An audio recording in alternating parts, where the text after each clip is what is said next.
Hi comic book fans, and today I'm going to be doing a comic book review. The comic I am going to be reviewing is Shadecraft. Okay, this is a 5-issue mini-series that has been coming out over the last 3 or 4 months. It is now finished. We've had the last episode 5 of this story arc. So this is a story created by Joe Henderson, who also wrote Skyward, and I think he's also a producer on the Lucifer TV series. And the art is by a British artist called Lee Garbett. Now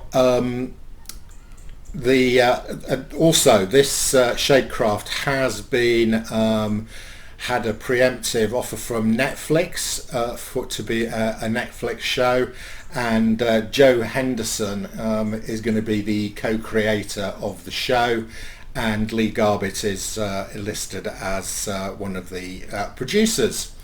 So let's talk about this comic. So I'm going to fairly new to this reviewing game, and I like to give things numbers because I'm a scientist. So 3 of the reasons I collect comics is: 1 is investment, 2 is the art, and 3 is the story. So I'm going to score, when I do a review of comics, I'm going to score each of those 3. I'm going to score about 33 each. That gives 99. I'm going to give a special point if I feel like it. Okay, so let's talk about investment. So I think this is a pretty good investment. It's a 5-issue series. There were not thousands of variant covers.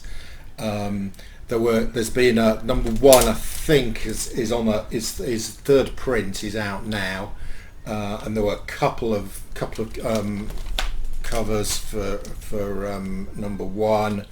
Number 2 are similarly not huge numbers of variants. Number 3, I've got 3 covers for this. I think one of them is the 2nd print. I think that's the 2nd print because it's sold out, and I think that one is the main A cover for issue 3. Issue 4, I've got a couple of covers, and this one, and then issue 5, I've only got 1 cover for this, but I will look to see if there's any more. So it's not one of these comics where there are about 20 different variant covers. So I like that. It also means it's nice and collectible to try and get the full set, and I like that. It's been optioned by Netflix. So I think this is on my investment score of points out of 33. I'm going to give this 23 points. Now it's not higher than that at the moment because a lot of comics have been optioned by people until they actually start producing them and some work goes into them and production is underway. I don't think it's you can get a higher score than what I've just given it. Right, next up, the art and the story. Okay, so I think I prefer the art on this to the story, but they're pretty close and they do work well together. Joe Henderson and Lee Garbett have worked together before, and it shows. In fact, they produced this comic during the pandemic and they self-funded it. So if you're going to work with somebody on doing a self-funded comic, you've got to know them pretty well and get on pretty well. And I think you can see here there's definitely a chemistry between the writer and the artist, and for that reason I'm going to give them my one extra point, which is available. So they get that because I think of the collaborative effort and because they self-funded the thing. Yes, it's now taken off and it's been optioned by Netflix, but good on them. They took the risk and they self-funded it.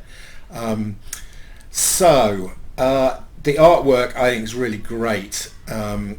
Lee Garbett has been around a bit of time on comics. He's done quite a lot of work. He worked exclusively for DC for some time.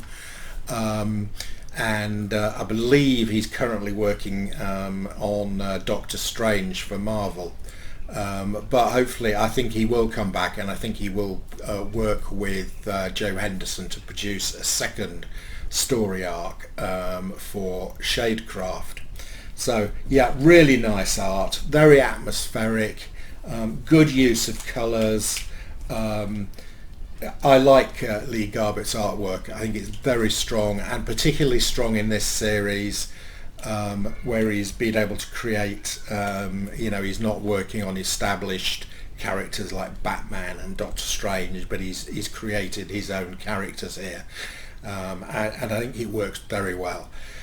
So I'm going to give the art actually a high score. I really did like the art in this. It was very atmospheric. I love the way he drew the shadows. This story, by the way, is about a teenage girl who can control shadows. I'm not going to go through the details of the plot because that would spoil it for anybody who wants to read it. But it is a well-drawn story. Now, in terms of the story, the writing, I think it started very strong. I particularly liked issue 3, which I thought the storyline was very good and the humour in it was very strong. I wasn't as impressed with issues 4 and 5. I found them a bit predictable. Some of the things we saw occurring in issues 4 and 5, for me, I could probably, I could have seen myself writing that. I mean, I sound like my dad now. He used to watch Star Trek and say, this is rubbish, I could have written that. Of course he couldn't have done. And of course I couldn't have written Shadecraft. But it wasn't as exciting to me as the first few issues. So I'm going to give the story a score of 20 out of 33. So that gives us 23 for the investment potential, 25 for the art, so that's 48. I gave them the extra point for the collaborative effort, that's 49, and then 20 points for the story, giving a total of 69 points on the Suddenly Comics rating scale. This is actually the first series of comics I've rated using this scale, so but I think that's fairly strong. For me, I think that's a very strong score. Anything over 50, I think, is a really good score. So I would recommend Shadecraft, story by Joe Henderson, art by Lee Garbett, as a good investment, great artwork, and a pretty good story. Okay, I hope you've enjoyed this review. If you've read Shadecraft and you've got some opinions, I'd be delighted to hear them in the comments below. And if you've enjoyed this, please hit the like button. If you're not subscribed to my channel, please subscribe. And enough said.